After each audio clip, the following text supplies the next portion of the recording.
Welcome to Flipping 50, where I address your top questions and struggles. I share what to eat and how to move to get the energy and the vitality you want in the second and better half. And I'm your host, Deborah Atkinson. My guest today is Lisa Tyhulski. Lisa and I met when she connected with me about her upcoming Weight Loss Freedom Summit. And I love any professional who's a master at their work in communicating it with their clients or patients. And then beyond that, there's this special sauce. And that is born of walking the talk and having the personal experience to get you. That's literally what I call it, the get you feature. When you've seen and heard dozens or more options and you hear someone new and there's that, they get me. Then we're all looking for that. I think we feel like we're home. And Lisa has that little magic. She's a nutritional consultant, personal trainer, aqua instructor, and yoga instructor. She has grown up in the health and wellness industry. Her parents ran a health food store for the church. And although she had allergies and digestive issues since as young as was diagnosed as being hyperglycemic at the age of 12. At 19, she was put on birth control pills for cysts on her ovaries, which had a profound effect on her weight. By the time she was 25, she was 325 pounds. She spent years yo-yo dieting and doing crazy exercise routines to lose weight. Even though she had lost 160 pounds this way, she could not maintain her weight because she needed to eat less and less to keep her weight down. Adding to the problem, she began to drink and use cigarettes for depression, and she ended up gaining 135 pounds back. Further health problems surfaced and were diagnosed. She had arthritis. She began to look for answers to her own health problems. She joined an online boot camp program, which helped her learn more about what foods were affecting the weight. After that program, she joined a gym where she learned to love weight training. So she decided to become a personal trainer. But nutrition has always been a passion. She started looking for more answers to her own health problems, and in the process, decided to become a certified nutritional consultant. She's now started her own business, Live Light with Lisa, to help women that need to lose more than 50 pounds.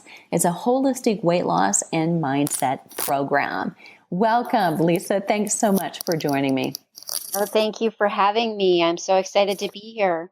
What a story. And I'm going to ask you to pull back the curtain because I know we've told the listeners where you were. Where are you now with your weight and your health? I pretty much maintain my arthritis symptoms with diet alone. Mm-hmm. So I teach aqua, and I normally train on the deck, or I like to teach on the deck. So there's a lot of jumping around, and that doesn't bother my arthritis at all. So I've been able to really cut. I don't really think that it was necessarily an arthritis thing. I think it was more of a gluten sensitivity thing. Mm-hmm. So by cutting the gluten out, that really stopped my arthritis pain. My weight has stabilized. You still on a daily basis, you still go up and down, but I never weigh myself, and I eat a really good holistic diet, and that maintains my weight. Fantastic. So tell us a little bit more about your story and how you ended up gaining so much weight and 325 pounds. That's significant. Yeah, my parents, we were vegetarian when we grew up, when I was growing up. But what happened was we were eating a lot of vegetarian gluten meats. Mm. Which had a lot to do with with my allergies, because I didn't understand how that was affecting me. And that was part of the reason that I ended up hypoglycemic as well, because gluten is pretty high glycemic index, right?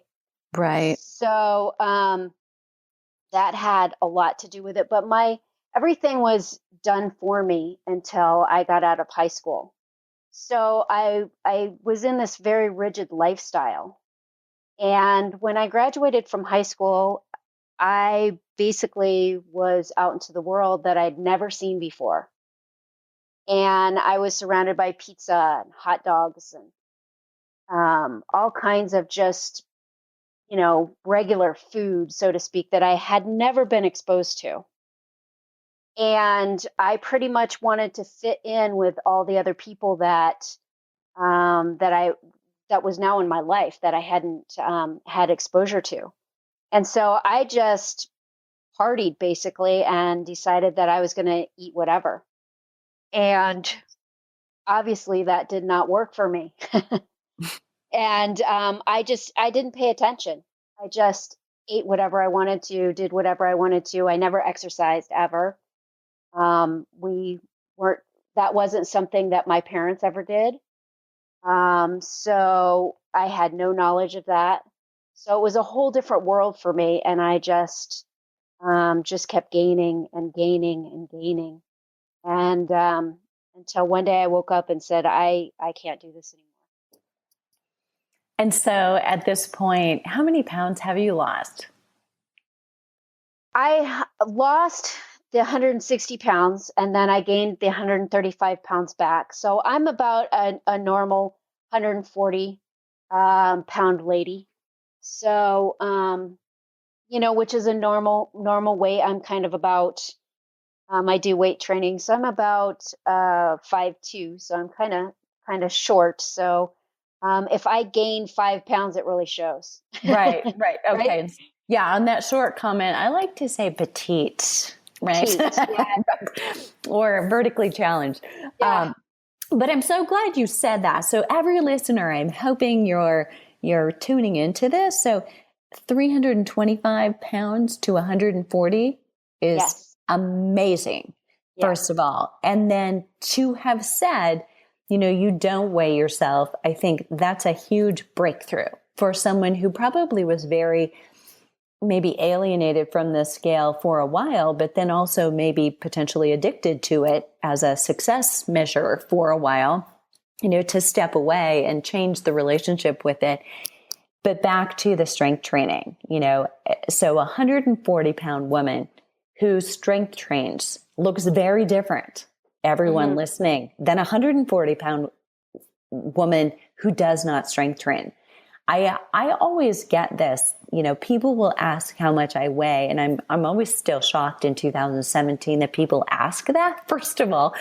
But, they're always shocked when I tell them, and they'll be like, no, you don't. I'm like, yeah, I do. I really do, because the difference is, muscle does weigh more, and yet it's more dense. So, your clothes may actually fit better, than if you weigh 130 and don't lift weights, so please keep that in mind, everyone. It makes such a difference in metabolism, and, love that. And I think this is a big takeaway for anyone listening who's got some weight to lose.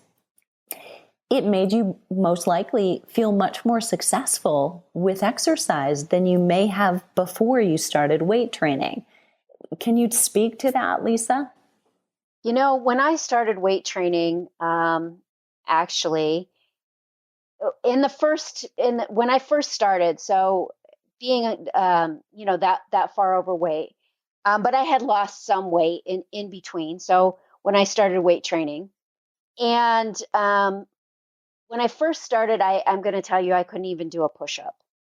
I remember being so tired, and the day that I started, I was so tired and I couldn't even do a push up. And by the time I was done, I was just exhausted.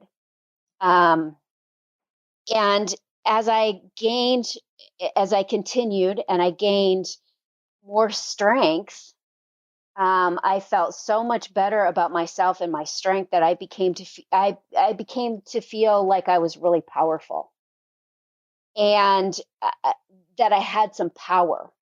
And that's what made me really fall in love with exercise, actually.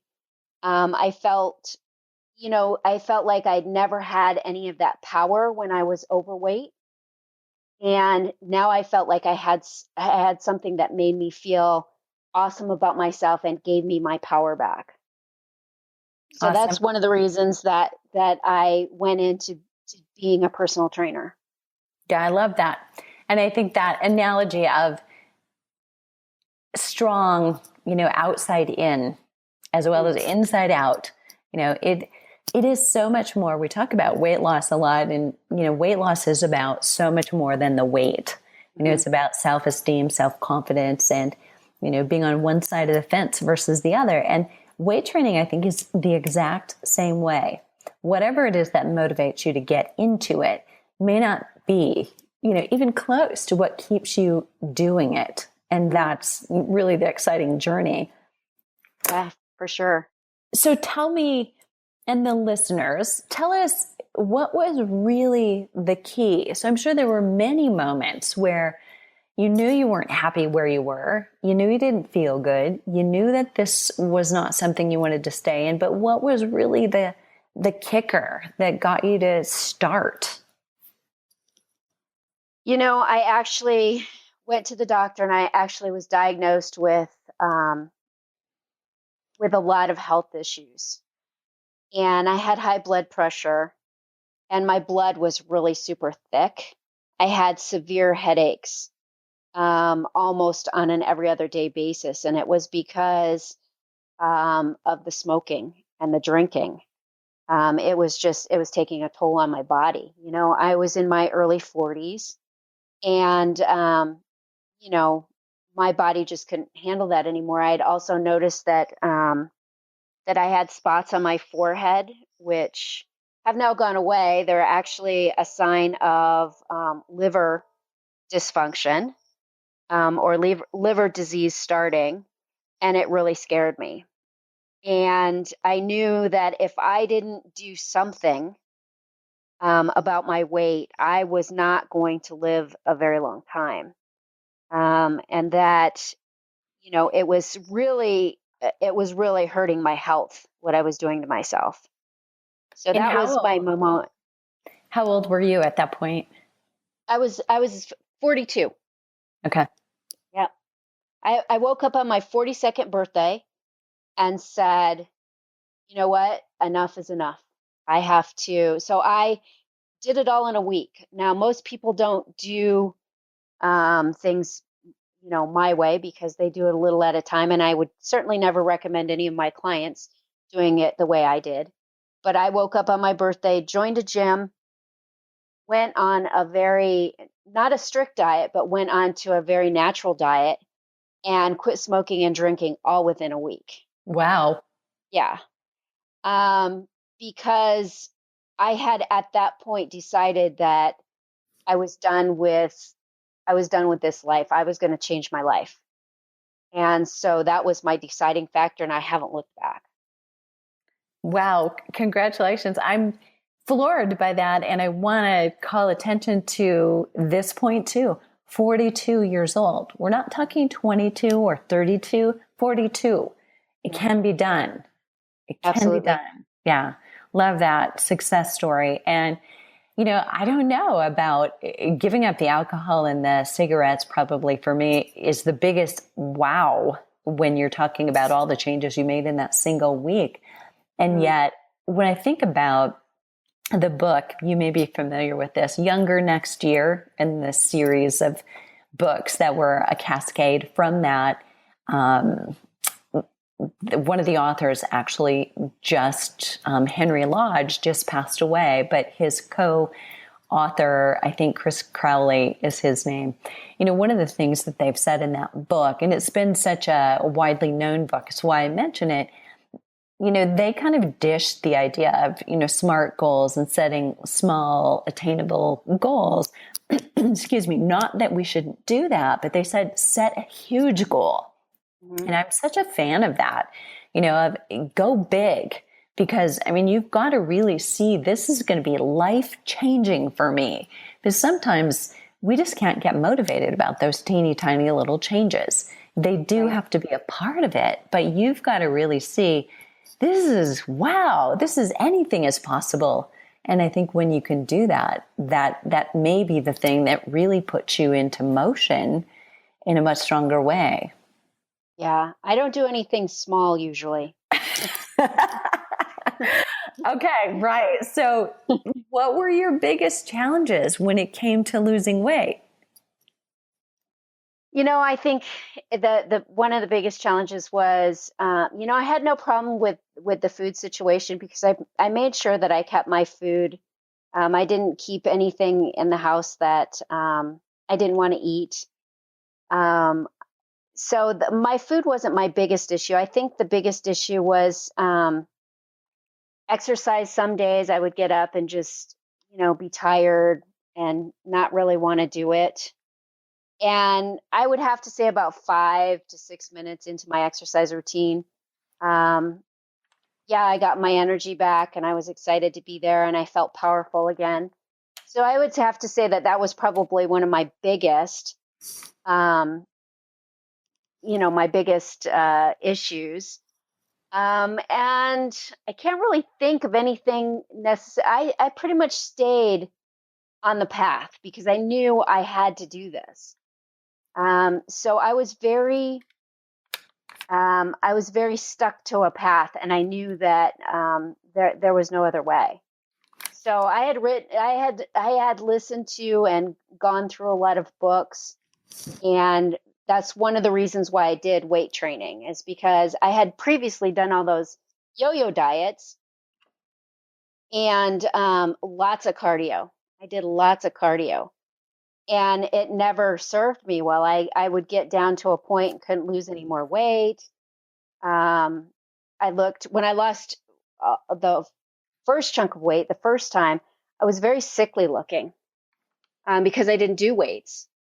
So yo-yo dieting didn't serve me as far as I was losing my hair and I was, color wise, I didn't have any color. And it didn't really serve me well. Super smart. Yeah. And I love that. I think there's a myth out there from a lot of people who begin, a weight loss program and they've heard bits and pieces, but maybe not from someone who's done it. And now somebody who's totally educated in what she's doing. So out of your mouth will carry a little bit more weight, I'm hoping. There are a lot of people who will say, well, I'm going to lose the weight first. I'm going to just do cardio and just diet. And then I'm going to start losing weights later. What do you say to that? I say that if you really want to really lose weight, you need to, a little bit of cardio, I would say, is a good thing. Your heart is a muscle, just like any other muscle in your body, and it does need exercise. But when you're lifting weights and you're lifting heavy weights, you're getting cardio because you sweat and you huff and puff just like it as if you were running. So you're getting cardio.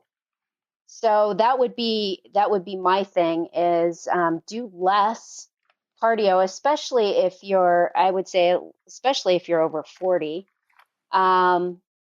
because it messes with hormonal issues and lots of other things. So that weight training for bone structure, all that good thing as we age it's just a key. Yeah, I'm so glad you reinforced that. And just a reminder, so the math, when we're talking about maybe losing weight at 20 or 30, it seriously, science-wise, is not that different. But definitely for, women who are 50 and or older, and don't be thinking, if you're listening and you're 60, that you're too old. It's not too late, still time.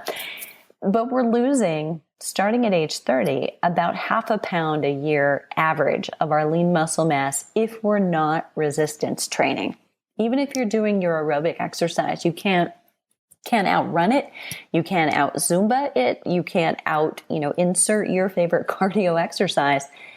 You've got to be doing strength training to not lose that muscle. And the challenge is if you're losing that muscle, you are gaining more fat. It's just a given that you are a higher percent body fat unless you're actually losing weight and you're losing fat at the same time, which is highly unlikely because losing that muscle will slow your metabolism. So if you want to look as good, feel as good, and, then be also thinking about the next 30 and 40 and 50 years and how you want to feel then, super important. So I'm loving you're reinforcing that. And it feels so much better. I've been talking about fatigue and tired with my audience very recently, but so much aerobic activity does, like you've noted, makes you just tired. But strength training, kind of serves you in a different way. So awesome. Yeah, for sure. So let's talk a little bit about, and tease maybe if we can, let people peek behind the curtain a little bit about the Weight Loss Freedom Summit. So first of all, why the summit? What made you jump out and do this? It's kind of like my coming out party. I started my business because I have a passion for really helping women from where I've came from, and I see a need out there for women that need to lose that bulk weight, or they want to. And since I've been there and done it, and I have an empathy for where they are and where they want to go, I see this big need for me to get out there and help them. And so it's kind of my way of connecting and trying to find my tribe that I can help. I'm ready to really give them the support that they need. Love it. So let's talk about dates. What are the dates? When do we begin? The Weight Loss Freedom Summit is live on April 17th, and you can sign up now at www.weightlossfreedom.com. And it will run for 21 days, or however many speakers I have, because I may have a couple of extras that we can add. So I'm excited to bring this information to everyone, because I have some fantastic interviews in here. So yeah. Great. Okay. So, and everybody listening, if you're walking or you're lifting weights, as we hope that you are, the URL will be in the show notes. So you can be sure to go down and click on that. And can we do a little reveal? Does anything stick out at you as a memorable story during some of the interviews? Because I know you're prepping already and getting some of those things ready. Yeah, I have a couple of people. One is interesting because he is actually what he considers a body designer, and he designs women's bodies as far as with a weight training, and he has a very unique way of doing that. Super funny guy, super funny, and for a man, this gentleman knows women, and he will teach you a lot. Yeah. Very cool. Yeah. Okay. Any other juicy stories? I have KG Styles, who she does essential oils, and she does aromatherapy. And she has used her essential oils for weight loss and aromatherapy. And she actually gives you some really great tips on how to pick essential oils, what the best way to know what you're buying. Because I think that I'm a huge fan of essential oils as far as using them around my house. I don't buy things from the grocery store. I make my own deodorant, toothpaste, and such. Mm-hmm. So she has some really good information about essential oils for sure. That's great. And such a kind of an afterthought for a lot of people who immediately think, diet. I know I got to watch that. exercise. I know I got to do that. Maybe you're starting to think, okay, I've got to handle my stress or my sleep. But, thinking about those toxins that might be on or in or inhaled by us and how they might prevent weight loss, I think is kind of a lost art we're just digging into. So I love that you're including that. Yeah. Lisa, this is how I put everybody on the spot, so you're not alone. But is there a question you wish I would have asked you today? Oh dear. No, I mean, I think you pretty well covered most of the subject. I think that it's important to note that your diet and your exercise plan, you have to be grounded. And I think that it's important that you think of all the aspects and really dig into all the areas of your life, not just, as far as sleep and toxins and your diet. It's got to be a lifestyle, in my opinion. And I think that helps to you have to make that commitment to that lifestyle. And small steps, but a lifestyle that you can live with, and not diet. Those yo-yo diets are not something that I definitely advocate. Learn to be able to eat a healthy, whole, wonderful diet, and you can have weight loss freedom. I love that, and love the title of the summit. I'm going to clarify just one more time. Lisa, is that weightlossfreedomsummit.com? Yes. Got it. All right. So that's in the show notes, everybody. And if you have a question, leave it below the show link at flipping50.com. That's all spelled out, no numbers. I love hearing from you. And if this episode was helpful, please leave a rating in iTunes and then share it with a friend. Surround yourself with a supportive community of women who are on the same journey. And to get the most from this week's episode, check out today's show notes at flipping50.com/podcast, where you'll find all the juicy free download, the link to Lisa's summit, and any resources we mentioned on the show. Let's start Flipping 50 together.